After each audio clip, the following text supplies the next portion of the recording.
आज मैं आपको जिस अपराध के बारे में बताने वाला हूँ वो भारत में अब तक हुए किसी भी आर्थिक अपराध से बहुत बड़ा है। वो इतना बड़ा घोटाला है कि अब तक हुए लगभग सारे घोटालों का अमाउंट जोड़ लिया जाए तो भी वो इस घोटाले के बराबर नहीं हो सकता। ये इतना बड़ा भ्रष्टाचार है कि दूसरा कोई भी भ्रष्टाचार इसके सामने आपको बोना लगेगा। ये इतनी बड़ी ठगी है कि इसके शिकार हुए लोगों की संख्या कुल ठगी के पीड़ितों की संख्या से कहीं ज़्यादा है और ये लगातार बढ़ रही है। इसके बावजूद सबसे बड़ी बात यह है कि ये सबसे बड़ा आर्थिक अपराध भारतीय कानून के हिसाब से अपराध है ही नहीं, और जब वो कानूनन अपराध है ही नहीं तो उसके लिए सज़ा का प्रावधान तो हो ही नहीं सकता। आज मैं नैतिक आधार पर जिस अपराध की बात कर रहा हूँ उसका शिकार हर कोई है।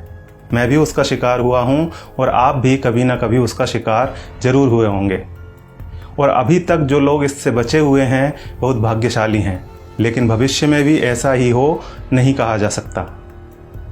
हमारे चैनल पर लगभग 150 वीडियोज़ हैं, लेकिन आज से पहले किसी भी वीडियो में हमने ऐसा कभी नहीं कहा कि आप इस वीडियो को पूरा देखिएगा। परंतु आज आपको ये वीडियो पूरा देखना है और शेयर भी करना है। इसके साथ ही कमेंट में अपने अनुभव भी साझा करना है। नमस्कार, मैं हूं मनोज मनु और आप देख रहे हैं द चाणक्य।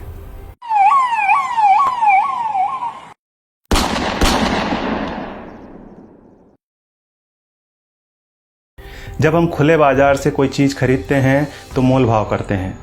यहाँ तक कि जब हम 50 रुपए की सब्जी खरीदते हैं तो सब्जी वाले से बोलते हैं भैया 40 रुपए लगा लो। जब हम किसी शॉपिंग मॉल से खरीदी करते हैं तो वहाँ पर भी एक फिक्स डिस्काउंट होता है। लेकिन क्या कभी आपने हॉस्पिटल में भर्ती अपने किसी मरीज के लिए दवाइयाँ खरीदते समय बोला है कि भैया कीमत ठीक ठीक लगा लो? नहीं, ऐसा हम में से कभी भी किसी ने नहीं बोला होगा। यहाँ हम यह नहीं कह सकते कि 100 रुपये की दवा है तो 40 ले लो, लेकिन हमें ऐसा कहना चाहिए, ज़रूर कहना चाहिए। आपको मेरी ये बात अजीब लग रही होगी, पर मैं बड़ी गंभीरता से आपसे कह रहा हूँ कि आपको ऐसा ही करना चाहिए। और मैं ऐसा क्यों कह रहा हूँ आपको आगे बताऊँगा पूरे प्रमाण के साथ। आज मैं आपसे अपना एक अनुभव साझा कर रहा हूँ जिसे देखने के बाद आप जब कभी किसी हॉस्पिटल में किसी अपने के लिए दवाइयाँ खरीदेंगे तो ज़रूर बोलेंगे भैया 8000 का बिल है, 4000 लगा लो। अच्छा चलो 4200 ले लो। दरअसल कहानी ये है कि हाल ही में मेरी एक बहुत नज़दीकी रिश्तेदार बीमार थीं। वे मध्य प्रदेश के गुना ज़िले में एक जगह है राघोगढ़, वहाँ रहती हैं। मध्य प्रदेश के पूर्व मुख्यमंत्री दिग्विजय सिंह का गृहनगर है राघोगढ़।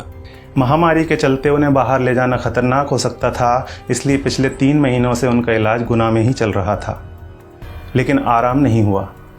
उनको पेट से संबंधित कुछ समस्या बताई गई थी। जून में जब लॉकडाउन खुला और हालात थोड़े ठीक हुए तो हमने उन्हें भोपाल, जहां मैं रहता हूं, वहां दिखाने का फैसला किया। यहां एक हॉस्पिटल है गैस्ट्रो केयर, जिसके ऑनर हैं डॉक्टर संजय कुमार। 12 जून के दिन मैंने उनके हॉस्पिटल में अपॉइंटमेंट के लिए कॉल किया तो 6 दिन बाद यानी 18 जून का अपॉइंटमेंट हमें मिला। इस दिन जब हम लोग उन्हें लेकर हॉस्पिटल पहुँचे तो वहाँ पहला नंबर ही चल रहा था और हमें 8 नंबर मिला था। लेकिन माताजी की उम्र और हालत देखते हुए हमारे आग्रह किए बिना ही डॉक्टर साहब ने पहले पेशेंट को देखने के बाद ही दूसरे केबिन में बुलाकर उन्हें देखा, ज़रूरी जांच लिखी और उन्हें एडमिट करने के लिए बोल दिया। कुल मिलाकर उनका इलाज शुरू हो गया। अगर आपका कोई अपना कभी हॉस्पिटल में एडमिट हुआ है तो आपको ज़रूर पता होगा कि हॉस्पिटल का पहला दिन कितना भारी होता है।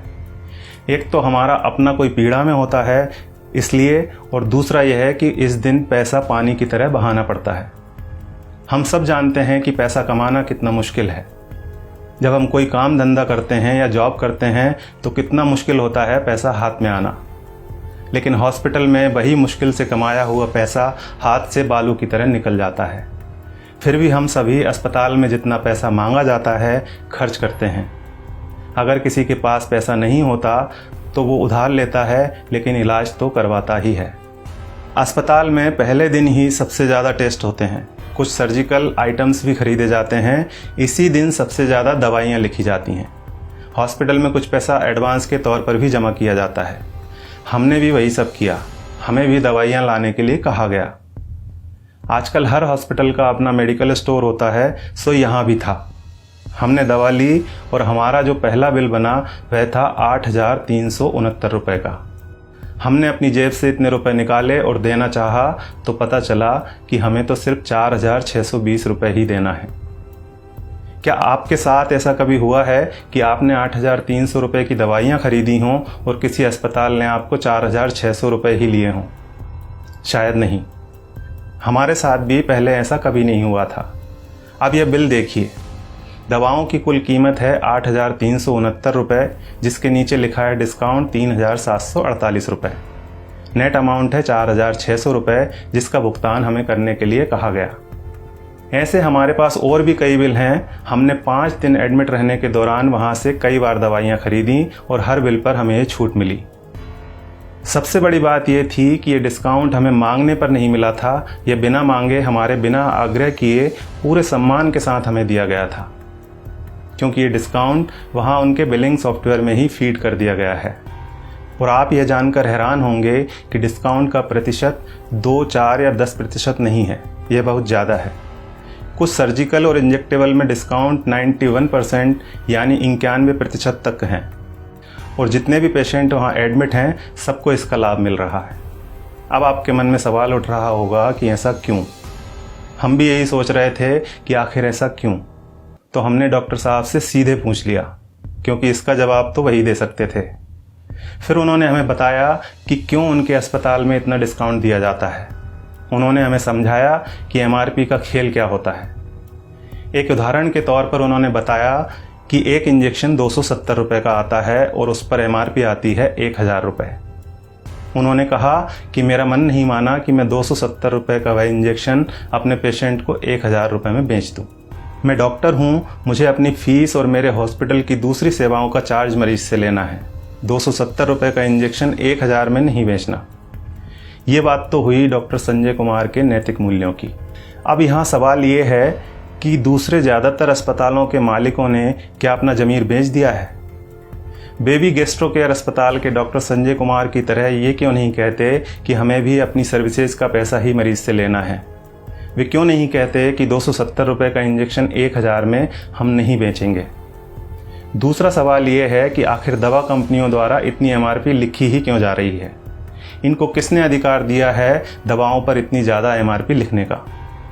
और आखिर में सबसे बड़ा सवाल यह है कि हमारी सरकार, हमारा स्वास्थ्य विभाग, हमारे प्रधानमंत्री और स्वास्थ्य मंत्री क्या कर रहे हैं? वे इस बात का संज्ञान क्यों नहीं लेते? क्या दवा कंपनियों द्वारा लिखी जा रही MRP पर अंकुश लगाना नोटबंदी या धारा 370 हटाने से ज़्यादा कठिन काम है?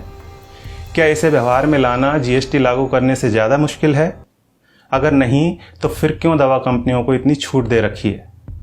उन्हें इस बात को संज्ञान में लेना ही चाहिए और जल्दी से जल्दी MRP पर अंकुश लगाना चाहिए।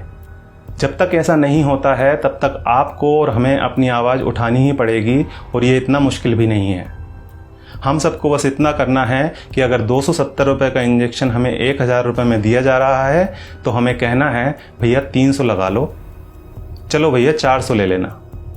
इसके साथ ही एक काम और करना है, और वो ये है कि इस वीडियो को ज़्यादा से ज़्यादा शेयर करना है। धन्यवाद।